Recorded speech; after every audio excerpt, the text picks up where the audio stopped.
السلام علیکم، اسلامی قصے چینل میں ویلکم کہتے ہیں ویورز۔ آج ہم آپ کو بتائیں گے کہ قربانی کا گوشت کتنے دن تک محفوظ کر سکتے ہیں۔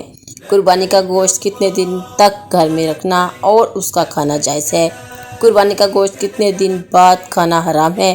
یہ سوال بہت سارے مسلمانوں کے ذہن میں آتا ہے، کیونکہ اس حوالے سے بہت سے لوگوں کے بہت سے مختلف نظریات سننے کو ملتے رہتے ہیں۔ بعض لوگ کہتے ہیں کہ قربانی کا گوشت 3 دن سے زیادہ تک نہیں رکھنا چاہیے، کیونکہ 3 دن کے بعد اس گوشت کا کھانا حرام ہے۔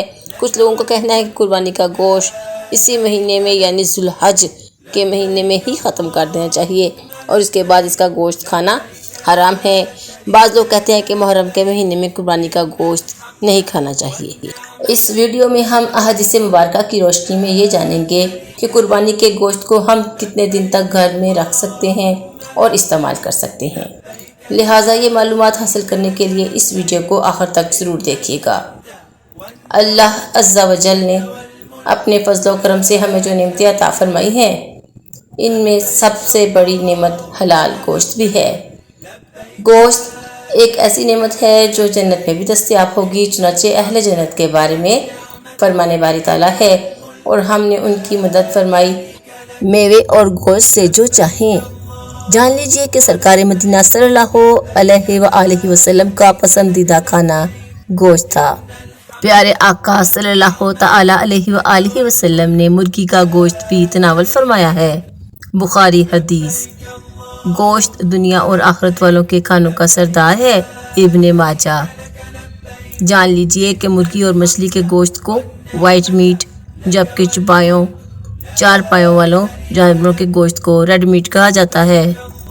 گوشت میں آئرن، پروٹین اور وٹامن بی کمپلیکس وغیرہ مختلف اجزاء شامل ہوتے ہیں جو جسم انسانی کے لیے مفید ہیں۔ ہمیشہ یہ بات ذہن میں رکھیں کہ مناسب مقدار میں گوشت کھانا انسانی صحت کے لیے فائدہ مند ہے، لیکن اس کا حد سے زیادہ کھانا نقصان دہ بھی ہو سکتا ہے۔ وائٹ میٹ کی نسبت ریڈ میٹ میں چکناہٹ اور پروٹین کی مقدار زیادہ ہوتی ہے۔ ایک طبی تحقیق کے مطابق ریڈ میٹ کا ضرورت سے زیادہ کھانا کینسر، دل کے امراض، ذیابیطس، جگر اور معدے کے امراض کا سبب بن سکتا ہے۔ نیز جو لوگ پہلے ان امراض کا شکار ہوں، ان کی تکلیف میں اضافہ ہو سکتا ہے۔ گوشت زیادہ کھانے سے معدے میں تکلیف، ڈائریا، دست وغیرہ یا قبض وغیرہ کے مسائل بھی لاحق ہو سکتے ہیں۔ ایک جدید تحقیق کے مطابق گوشت خوری کی کثرت نسیان، بھولنے کی بیماری کا سبب بھی بن سکتی ہے۔ جس کا کولیسٹرول یا یورک ایسڈ بڑھا ہوا ہو وہ گوشت نہ کھائے۔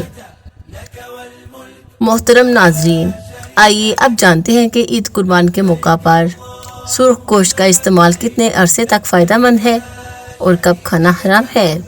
لیکن یہ بات بتانے سے پہلے ہی عرض کرتی ہوں کہ جو احادیث بیان کرنے جا رہی ہوں تو ان کو سننے کے بعد کچھ لوگ یہ اعتراض کریں گے کہ آپ کی بتائی ہوئی باتیں سن کر لوگ جو پہلے غریبوں کو تھوڑا بہت گوشت دے رہے تھے تو اب وہ پورے کا پورا بکرا اپنے فریزر میں رکھ لیں گے، اور جو غریبوں کو پہلے کچھ حصہ ملتا تھا تو اب وہ بھی نہیں ملے گا۔ جان لیجئے کہ قربانی کے گوشت کے سلسلے میں مستحب عمل یہ ہے کہ اس کے 3 حصے کیے جائیں۔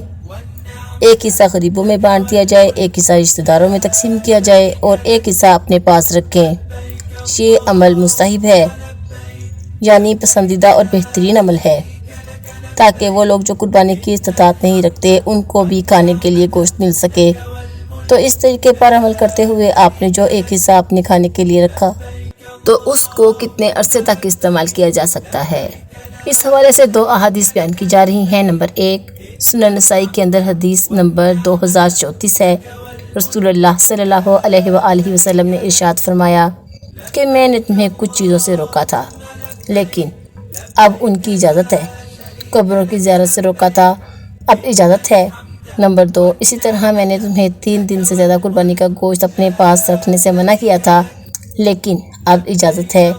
دوسری حدیث مبارکہ میں ہے رسول اللہ صلی اللہ علیہ وسلم نے ارشاد فرمایا کہ میں نے تمہیں 3 دن سے زیادہ قربانی کا گوشت اپنے گھروں میں رکھنے سے منع کیا تھا تاکہ مالدار لوگ ان لوگوں کے لیے کشادگی کریں۔ قربانی کی طاقت نہیں ہے، سو اب جتنا چاہو خود کھاؤ، دوسروں کو کھلاؤ اور گوشت جمع کر کے رکھو۔ ویورز، یہ دو احادیث جو کہ صحیح احادیث ہیں، تو ان سے یہ معلوم ہوتا ہے کہ قربانی کے گوشت کو جب تک چاہیں رکھ سکتے ہیں۔ اس کو سوکھا کر رکھیں، سٹور کریں، فریز کریں اور جب تک چاہیں اس کو استعمال کر سکتے ہیں۔ لہٰذا اس میں کوئی حد بندی نہیں ہے کہ 3 دن میں ہی ختم کرنا چاہیے یا 1 مہینے کے اندر اندر ختم کرنا ہے یا 1 سال یا 6 مہینے کے اندر ختم کرنا ہے۔ لہٰذا جب تک آپ چاہیں اس کو استعمال میں لا سکتے ہیں اور اس سلسلے میں اسلامی تعلیمات کے اندر کوئی بھی پابندی نہیں ہے۔ اب یہ بات بھی جان لیجئے کہ کچھ لوگ یہ بات کہتے ہیں کہ ذو الحج کے بعد جو محرم کا مہینہ آتا ہے اس میں قربانی کا گوشت کھانا حرام ہے اور درست نہیں ہے، لہٰذا یہ بات بھی بالکل غلط ہے۔ اوپر بیان کی گئی احادیث سے یہ بات ثابت ہے کہ قربانی کا گوشت جب تک چاہیں رکھ سکتے ہیں، شرعاً اس میں کوئی قباحت اور ممانعت نہیں ہے۔ لیکن گوشت کے استعمال میں جس قدر بے احتیاطی عید قربان کے ایام میں کی جاتی ہے، اتنی شاید پورے سال میں نہیں ہوتی۔ بعض لوگ تو عید کے دنوں میں ناشتہ، ظہرانہ، دوپہر کا کھانا اور عشاء رات کا کھانا تینوں ہی گوشت پر مبنی غذاؤں سے کرتے ہیں۔ نتیجہ یہ نکلتا ہے کہ لوگوں کی ایک بڑی تعداد معدے کی خرابی، بدہضمی اور پیٹ سے متعلقہ دیگر امراض کا شکار ہو جاتی ہے۔ لہٰذا اپنی خواہشات کو قابو میں رکھیں اور عید کے ایام میں احتیاط کے ساتھ گوشت استعمال فرمائیں۔ گوشت روزانہ کھانے کی بجائے وقفے وقفے سے کھائیں۔ گوشت کو سبزی کے ساتھ پکائیے، مثلاً بھنڈی گوشت، لوکی گوشت، ٹینڈے گوشت وغیرہ۔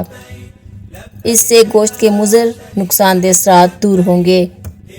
گوشت اچھی طرح پکائیں اور اس کے ساتھ شملہ مرچ، ٹماٹر اور پیاز وغیرہ کا استعمال اس کے نقصانات کو کم کرنے میں معاون ہے۔ اگرچہ گوشت کو لمبے عرصے تک فریز کیا جا سکتا ہے، لیکن بہتر یہ ہے کہ بہت زیادہ عرصے تک نہ رکھا جائے، کیونکہ جدید تحقیق کے مطابق ایسا کرنے سے بھی گوشت میں جراثیم اور مضر اثرات پیدا ہو جاتے ہیں جو بیماری کا سبب بن سکتے ہیں۔ اللہ تبارک و تعالیٰ سے دعا ہے کہ نیکی کی بات کو سننے، سمجھنے اور اس پر عمل کرنے کی طاقت و توفیق مرحمت فرمائے۔ میرا سنانا اور آپ کا سننا قبول و منظور فرمائے، آمین یا رب العالمین۔ محترم ناظرین، درخواست ہے کہ آج کی اس معلوماتی ویڈیو کو لائک اور شیئر کر دیجئے اور میرے اسلامی اور اصلاحی چینل کو سبسکرائب کر لیجئے۔ جزاک اللہ خیراً کثیرا۔ اللہ ہم سب کا حامی و ناصر ہو۔